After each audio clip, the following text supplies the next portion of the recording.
Stella's snoring super loud, so she didn't sleep very good last night. She woke me up super early, so now she's snoring her head off. There's a few things I wanted to talk about. One of the things is so, talking to my siblings yesterday about my brother and stuff. This is something that people just assume, like I call it the gas chambers, but other people think it's a life-saving building in their local neighborhood. But people think like, oh, well, you go in there, they're going to do everything they can. They're going to look up everything, they're going to try and figure out what's wrong with you. They're going to run every test, especially if you have good insurance. No, no, they won't. I don't give a shit if you have good insurance or you have bad insurance. All insurance doesn't want to pay. When you go into everything, people think like it's an individual kind of a practice that's going on. Like back in the days where we had, a doctor who really knew us, would even come to our house and really treated us like our health mattered, and he participated in trying to help keep us healthy, It's gone off the rails. It's become, let's see if I can, it's so loud. It's like gone off the rails because it has become a profitable outlet for, the aristocrats figured out how to profit off of our health and how to destroy our health so they could profit off of it, how to find all of these different loopholes, different paths in. Like I said, they've got their tentacles. It's the tentacles of the beast all over this, our lives. And so we assume like it's going, like we matter and that they're going to do the best and stuff like that. But it's not true. When you go into a hospital, so a hospital has administration and stuff like that. They have people who, deal with all of the stuff with insurance and stuff. So insurance has restrictions, those little numbers, those codes that they give. Those codes are what determines the price of stuff. I know I've talked about this the other day, but maybe this will be a little bit deeper.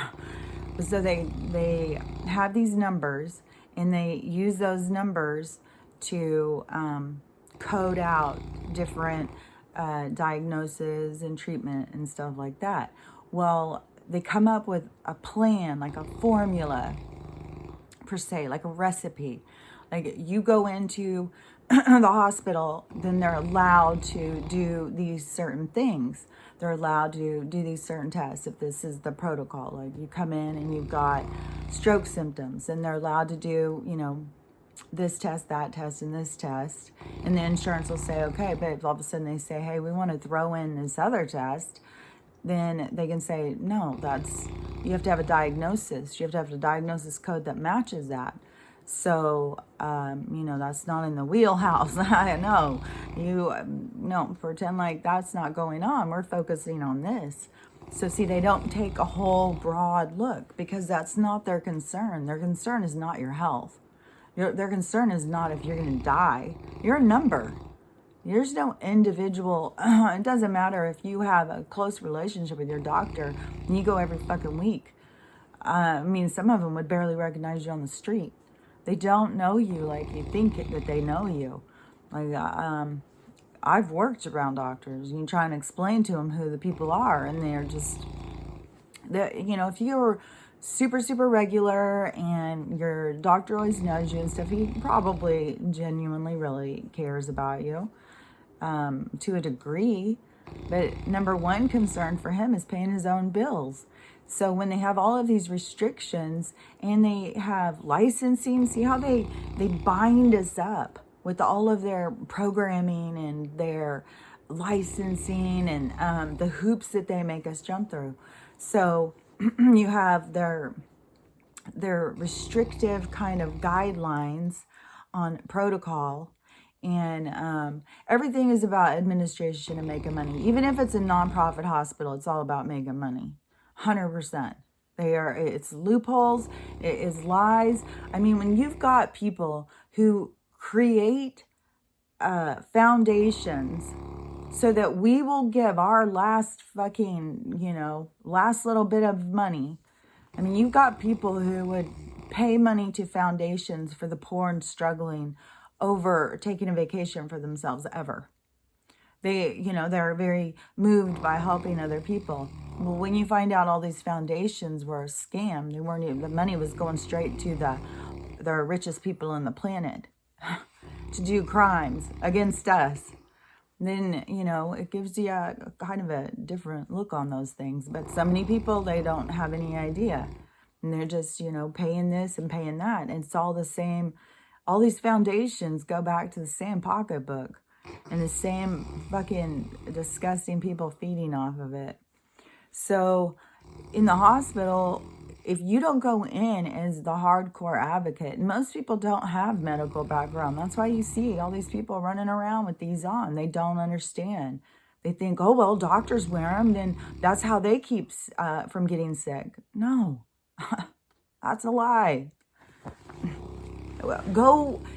Well, now I have no idea. You go into a gas chamber, what you're going to see. But, when I used to work in them, you didn't see people walking around with these on. For people to think like you just walk around and you have that on and you're safe. And then plus that it's dirty and disgusting and they're breathing in all this gross ass stuff that they're coughing and sneezing and snotting into this thing and talking, I'm going to go eat and then I'm going to go put this on and cover my mouth and then I'm going to talk through it. How much freaking, this is disgusting. Yeah, it's a freaking petri dish. It's so crazy because like in science classes, in this, pretend degree I have, when we would go in there, there was this one, and I swear to God, it was something, I can't remember what it was. It was something you wouldn't have thought would be all gross. And we had like these petri dishes, and you take a swab and you swab whatever it was. I can't remember what it was, but you put it on there and then you watch and see what grows. There's so much bacteria, and you close it to give it that nice moist place for bacteria to thrive. Yeah, really nice. All the moisture coming out of here. What a perfect place if you want to stream germs down straight into someone's lungs, into their stomachs, into, it's ingenious. So when you see the stuff grow and it's full of bacteria. So you're not just, you're having actual bacteria that you're breathing in all day long. So your body is fighting something different than, you think you're fighting this, this cough, cold season, whatever. When, really you're fighting the diseases that you're creating yourself, like with the bacteria and stuff. Because the bacteria is different than viruses. The virus, like if you go to the doctor and you say, I've been sick for a week and I've got a scratchy throat, I keep coughing and my nose is running and blah, blah, blah. Then they're going to say, oh, well, that's a virus. You just got to leave that. You got to let it go. Your body will fix it. Your body will conquer it and then you'll be healthier. There's no antibiotics for that. You got to just let your body do the work. And it takes about 2 weeks. I've been to the doctor about a zillion times with a million sick kids. Or, I'm exaggerating on numbers, but when your kids are little, you go all the time for they're constantly sick, and they get you sick, and then plus I worked at the hospital around just all sick people, and so hospital is fucking fuck that place.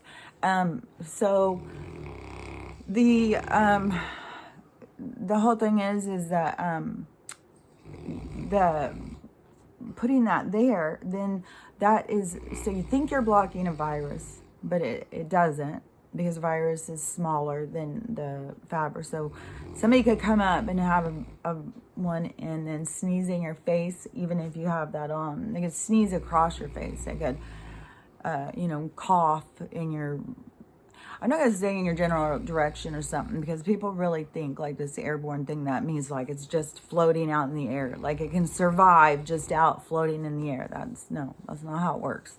It can't survive out floating in the air. It has to have a source, something that has to have something to live. Look, that's the problem with HIV and Hep C and stuff, is because it can live a lot longer outside, but it needs to have something still to live in, like blood. So you can, there could be blood on the counter or whatever, and you could wipe it away. Those germs can still be there for a bit, but those, they will still die. They can't live. Just think about like a lice or something. If you just set a lice, if you put it in a glass container and it didn't have anything to live off of, it would eventually die. It's not going to just stay alive when it has nothing to live off of. And germs and bacteria have to have their food to live off of. So they can't survive without it. So you put one of those on, and then someone does that, well, the virus goes right through there. There's nothing blocking it. It's way smaller. So, and you're talking about like things we can't see. You're talking about like atoms and, germs and bacteria. They're tiny, tiny little things. And so when you are wearing that thing, it's not protecting you like you think it's protecting you. You think you've got it on, and it's, keeping all of this sickness off of you. Now you got these freaking people buying these N95 things. Oh my God. I don't even know if they're saying to do this on the news or what the hell, because, the people in the other reality are in another reality. Like, they have different programs. They have different programming, It's all divided up. It's all fractured. And that's to create division. So then when you do have it on, then you are creating bacteria. So you're creating your own sickness. Then we got all these people who are being sick, and they're giving them a label and saying, oh, this is what you have. But people have got tons of different things, all sorts of different stuff. But see, they give you that little label, that little protocol. So they give you the diagnosis for the diagnosis code. The diagnosis code that they love right now is because they get such a huge kickback on it. The gas chamber makes tons of money off of this code right now. So, that's what it's all about for them. And that code has a recipe. So that recipe has what they're allowed. They're allowed to do this test, that test, this test, that test. And that's why, people are going in and they're putting them on the vent and stuff like that, that they shouldn't be on one. And it's, killing people. So that's why I call it. Yeah, I mean, it's so outrageous what's going on. It's so disgusting. And that's why it's super scary if anybody goes into one of those places. And they're talking about keeping my brother for a week. And then this is what, yesterday I was waiting for some kind of update. And it was like nothing. The last I heard was the lumbar thing. And, that's what they did to give me a brain injury. Because they just kept poking and poking and poking and poking, letting all my fluid come out. And then just, don't think about that. Let's just go do the surgery. We won't think about that anymore. Why would we? Because they don't give a fuck about you. They don't give a good goddamn fuck about you. And so even if, even people with no insurance, the hospitals get kickbacks. So everything is such a fucking lie with this bullshit. And it's all just a trap, So when I was waiting and stuff for some kind of update, then I messaged into the group chat, what's going on. And so there's like, nothing. he's sleeping off and on. When he wakes up, he says weird stuff. But then later they're telling me when he wakes up, he just talks. Because I was all freaking out. I was like, Jesus Christ, he's like trapped in Jacob's ladder. They have him, sedated in a kind of a coma state. And, I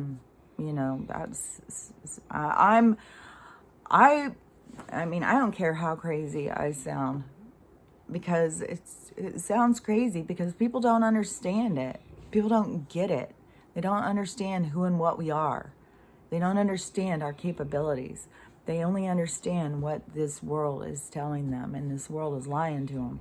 So at one part, I told my, well, first I'll tell you the other stuff, because it was the last thing more at the end, what I said is why, I'll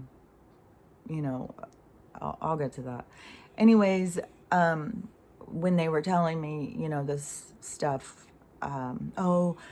they can't really find anything. And like I said, in the lumbar puncture, they're looking for syphilis, but it's not the kind that you get from VD.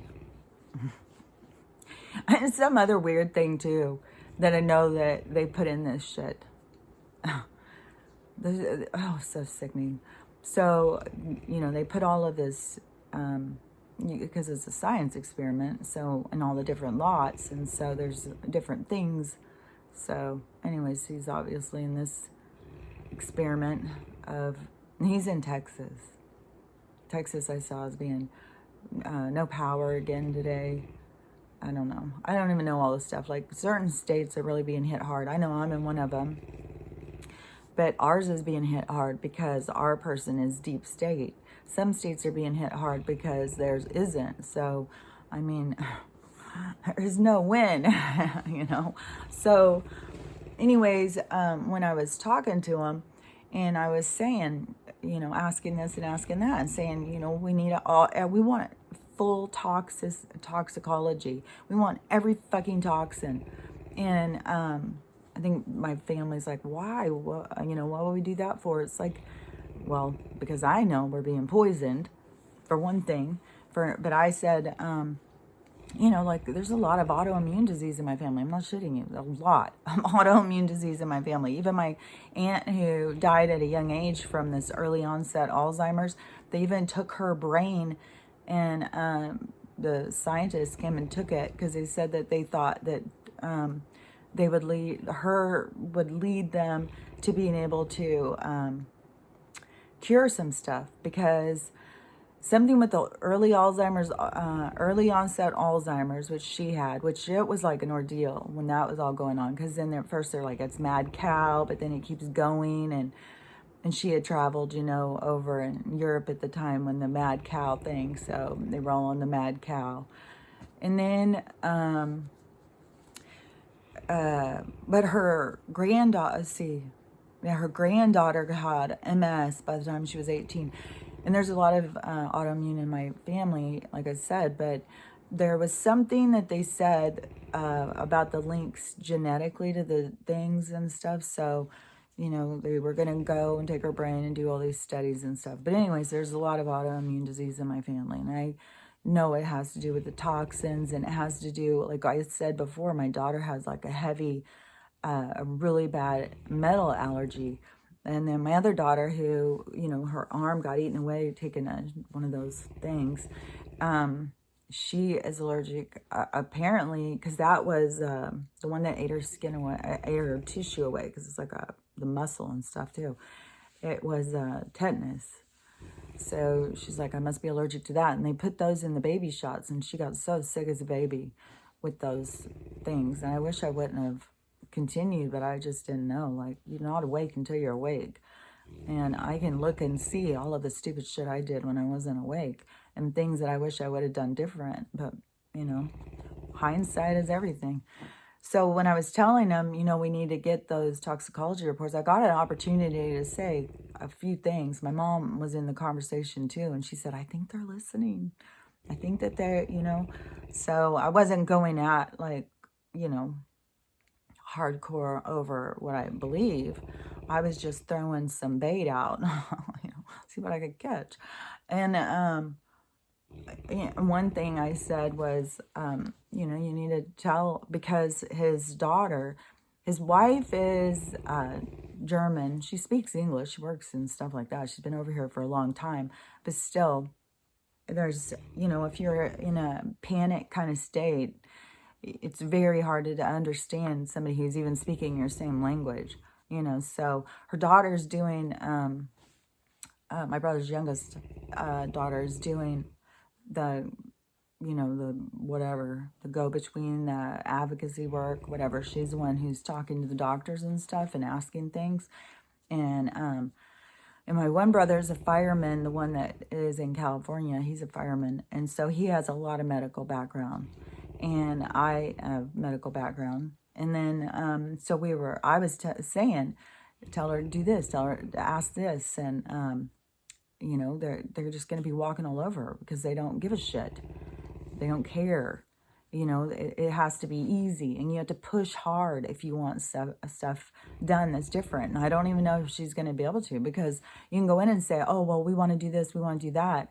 I'll say, oh, that's not necessary. No, we don't see any reason to do something like that. No, I think he's going to be just fine. You know, it's just some kind of weird fluke, you know. It could have been he was dehydrated, something like that probably, you know. We've checked out everything. No. They've checked out the protocol. They've checked out what they're allowed to check out. That's what they've checked out. So, yeah, we've checked out everything, and everything looks good. We're going to go ahead and send him home. You know, we're going to evaluate him, you know, monitor him through the week, you know, see if we see anything else happen when, you know, he's heavily sedated. So he's completely drugged out on all sorts of fucking shit. And then we'll send him home after that. And so I'm like, no, you need a fucking, and they haven't even said it yet, but I already know. I've worked at the goddamn hospital. I've worked at these places. I've worked in the office. I've worked all over in the medical community for a long time. You know, starting back when I was in my early 20s, when I was managing the doctor's office. And I saw how Big Pharma and the pharmaceutical company and how the doctors get to go on vacations and get this stuff and that stuff and parties and the competition and, you know, the egomaniacs that fucking we trust our health with. They're only worried about if they got, you know, did Sam over there get a nicer Porsche than I got? That's their concern. Oh, I better go in and do a couple of, you know, one of the procedures this week so I can make some money. You know, that's all. That is not what we think it is. People trust it way too much. And this is why all of this stuff is happening, because people need to break free from this system. So all of this stuff is happening to show people what this system is all about. And it is not for your health. So I got an opportunity to say, you know, a few things. And one of the things I said is, you know, reminder that her aunt got a brain injury in the hospital, and I was lucky to get out alive, and I went in for a hysterectomy. I didn't go in for a brain thing, did I? I went in for a simple procedure. I was supposed to be out in a couple days. I got her in the hospital by doctors, and the doctors covered it up on each other. They legally lied. So, yeah, I mean, I've got a clear vision of these people. So, they were like, well, we don't want to scare her. I said, she needs to be fucking scared. What the fuck, you people? She needs to be fucking scared. We all need to be fucking scared. If you have anybody in the hospital, you better damn well be scared. And all you can do is just fight. I mean, there's people trying to fight them in courts. They're not letting people in. They're not letting people be a part of, you know, saying do this and do that. I mean, I'm shocked. I'm assuming they're in the room with them. It sounded like they were in the room with them. And, I mean, there's a lot of people that don't even have that. You know, they're standing out front of the hospital, trying to get information about their loved ones, their husbands and stuff. I've seen footage of it all over the place. So, you know, and you can fight and say, we want more tests. I said, you know, think about brain on fire. Like, how many times did she get sent away? Like, if you get a certain toxin in your body and it malfunctions, everything is all about synapses. Everything is like a domino effect in your body. This leads to this, leads to this, leads to this, leads to this. You fuck one of those up, you've jolted the system. You've messed it up. They've got all these poisons and toxins coming in. They are fucking with that system all the time. So you mess up a synapse, and an electrical charge gets misfired, anything can happen. So, but they're not going to look into stuff deeper. They're especially not going to look into poisons and stuff, because they know we are all being poisoned 100%. And I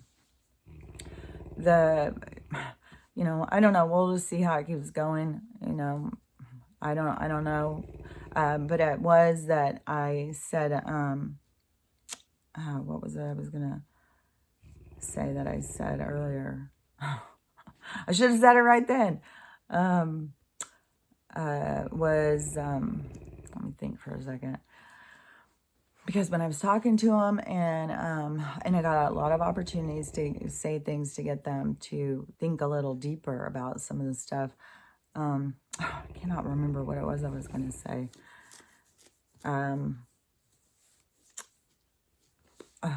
All I know is that they're not going to do, like my sister's sitting there, well, he has good insurance, and they'll go and they'll do everything. Like a doctor's just sitting there going, what all could it be? I'm going to look it up. No, they're not doing that kind of stuff. I have seen, I swear to God, I think I have seen one doctor, it seems like one time, that I saw them looking up, trying to figure out what was wrong with somebody. I can't remember, though. It's just not something they've got a lot of patients. They're not making money like they used to. There's all sorts of insurance loopholes. There's all sorts of administrative and licensing. They have, herded them into these great big doctor groups so that they can bind them down with all of the administrative protocols and stuff. Everything is about, it's the CEOs and stuff. Those are the people who are making decisions on your health. It's not the doctors. And that's where people are so confused. They think that they are going into a doctor and they have somebody who has medical knowledge on their side. And it's not like that. They have medical knowledge. If they have integrity, they may do something different, but they're also very misled as well. But it's all based on protocols and administrative restrictions. And that is who's in charge of your health, not an individual. Not even a group of individuals. I mean, as a matter of fact, when I was in the hospital, it was like one nurse after another who was negligent. Nobody checked my back at all. Nobody looked into what could be wrong. And my family's there. I could barely even speak, and I was in so much pain. It was clear when you came in and saw me. I think you could probably feel it energetically walking down the hall. Oh, that's what I was going to say. Okay, so I'll end this one because there's something else I want to talk about. But what I said was, I'm going to go and, because he was saying, well, he's dreaming, and I was all concerned, like, about the Jacob's Ladder. He's just stuck in some fucking holy hell nightmare. And, like, trapped. The soul's trapped. I don't think it's trapped, though. But you can, if there's definitely people who can get stuck in those bad dreams. I don't think it is, I think mostly,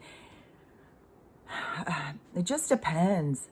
It depends on how attached you are. Like, mostly when you are in a certain state, you're going to have souls from the other side come to see you and talk to you and take you and show you things and interact with you. So it should be a really pleasant place to be, A lot of people, like when they're on their deathbed or something and they're going in and out, you know, they're coming in, they're saying all sorts of stuff. It's like a freaking party that's going on. But, you know, it is a fearful thing to think of somebody being trapped in a coma or something, and being trapped in a nightmare, not being able to wake themselves up. That's like horrifying to me. And so I said, I'm going to go into the astral, and I'm going to go over and see him. And then I did it. I went into a meditation, and I went over and I saw him. At first, because I did it earlier in the day, and it's kind of like an astral projection. Like you can do so much with your consciousness that people just don't even understand. But so I went and I saw him, but it was more like I was a little bit back further, and I was watching him, and he was just, he was really confused. Like he just seemed confused. And so then later, you know, I waited all day for this stuff, and I was doing my drawings and stuff. And then when I talked to him, then I went into, and this one I went in, and I went into the room.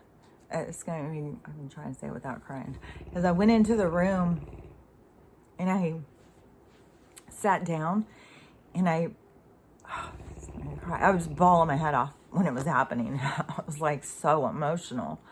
But I went into the room, and I sat down, and I held his hand. And it was like his soul sat up. In clear recognition of another soul being there. And he felt, you know, recognized, but it made him feel like happy and safe. You know, so I would say anybody, like you, even if it sounds crazy and stuff, and people think like, okay, whatever, that sounds too crazy, and you have somebody that you can't be close to, and they are in the hospital and stuff, you can project yourself to be there with them, and they will know. My mom, I told my mom, my brother, the fireman brother, he thinks I'm just a wackadoo. He already had gotten so irritated with me so many times. But when I talk about the alien stuff, they just think I'm crazy as fuck. I'm like, we're here because of the aliens. The aliens are all around us and stuff. They just think I'm crazy. But you can project yourself. You can go and be in the room with them. And like I had total recognition. Like it was cool. And it was even after I left, I kept staying. Like I can see myself staying. Like you can leave, like it's like leaving a little part of yourself there or something. You can leave like an energetic part of yourself with them. And there was even a part after when I started doing something else, because I use telepathy to talk to other people too. You can use it. It's practice. You just got to practice, but it's real. I see it all the time. It blows my mind. But I was talking to somebody else, and then my brother came towards me. He came, and so it was kind of like, it seemed kind of like a safeness, like because this is the brother who believes that you just die. There's no soul. He thinks I'm totally. My one brother thinks I'm wacky because I talk about aliens. The other brother thinks I'm wacky because I talk about souls. And my sister just thinks I'm wacky because my brothers think I'm wacky. So I guess, who knows? I mean, anything I say to her, she'll just go straight to the Snopes and then come and tell me. Ha Snopes, Kelly. Snopes said. I've told her all about Snopes, but I guarantee I could say something next week and she'd Snope it. So you don't see it until you see it. You know, you don't know what you know until it's shown to you. And every soul has its own way of seeing it. And it's, it's very challenging to see this stuff and nobody else see it. You know, when you're around all these people and you're just like waiting, like, okay, you gonna see it? You gonna see it? You gonna see it? You gonna see it? Oh. But there was some more stuff I want to talk about. That one was really long, and I don't even know if I covered everything. But you really have to understand about the medical and about the protocols and administration and what's really going on there. It's not about your health. So I'm going to come back and talk about a couple more things. I'll be right back.